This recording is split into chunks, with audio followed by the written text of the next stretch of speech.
This is episode 8 of Dance Digital and Participation, and I am calling to you with sad times at the moment because I have absolutely gone mental trying to make this film for you. I really wanted to do something nice and new for you.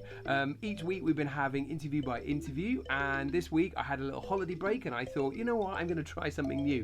In trying something new, I kind of maybe went a little bit too far. I don't know, but you'll see for me, okay? So what we're going to have a little look at right now is that I have done you Tom's top 3 tips about how to do kind of zoomy, dancey classes and kind of get the best out of it, ready for September when you're going to have some really awesome dance classes going on out there.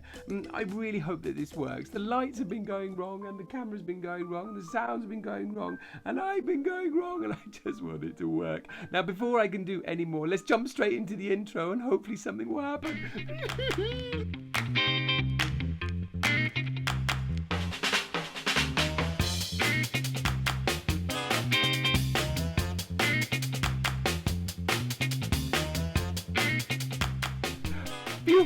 We're still here. Okay, so the first thing that I want you to do is to go and scour your house and check what kind of equipment that you've actually got.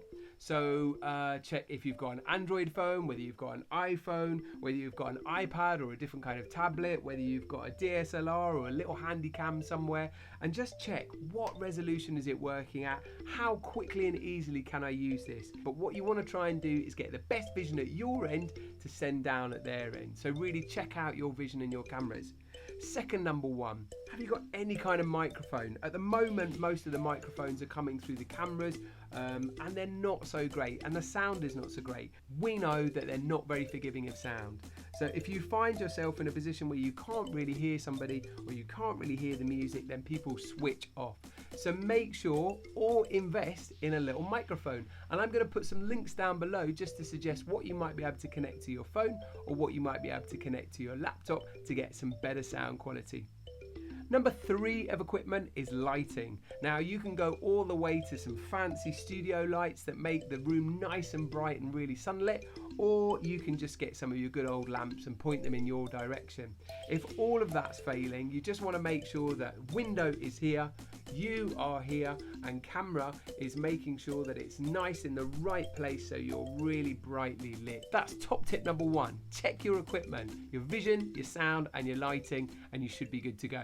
Top tip number 2 is about your setup and about everything that's behind you, all right? Loads of people, when contacting me for this YouTube, have sort of said, yeah, it's really great, but what's your wardrobe doing? What's this doing? What's that doing? So as soon as I tidied that all up, then people were much happier. It will be the same for your classes. We are really used to seeing lovely broadcast TV sets. So sadly, we have to try and meet up to that. So just try and look in the background, sort of think, is this nice and blank? Does this represent me? Do I want it to be silly or open? Have a good scour on YouTube. You'll get some ideas of how people have made their backgrounds. Top tip number 2, making sure your background and your set is sorted. Top tip number 3 is all to do with, well, what am I actually teaching? Now, you see, the problem is with all of this teaching stuff is that we have to do it in a slightly different way. We're going to try and think about lots of small chunks that go one after the other. So a lesson for me might look like me interacting with somebody initially.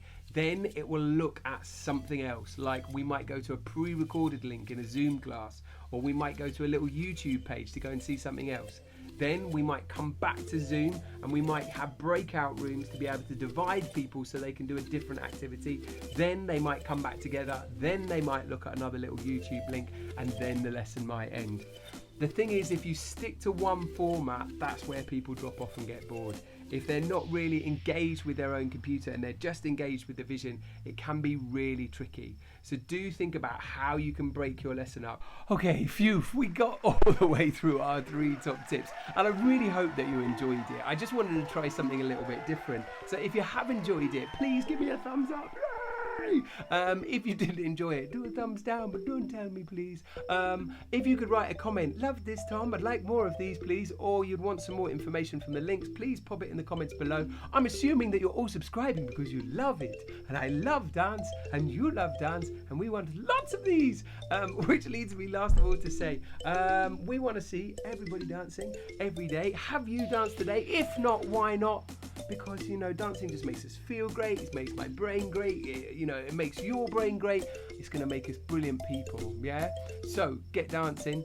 And this is episode 8 of Dance Digital and Participation. Tom Hobden over and out. Thank goodness we got all the way through it. Yeah, please subscribe. Please. Okay, bye. Thank you.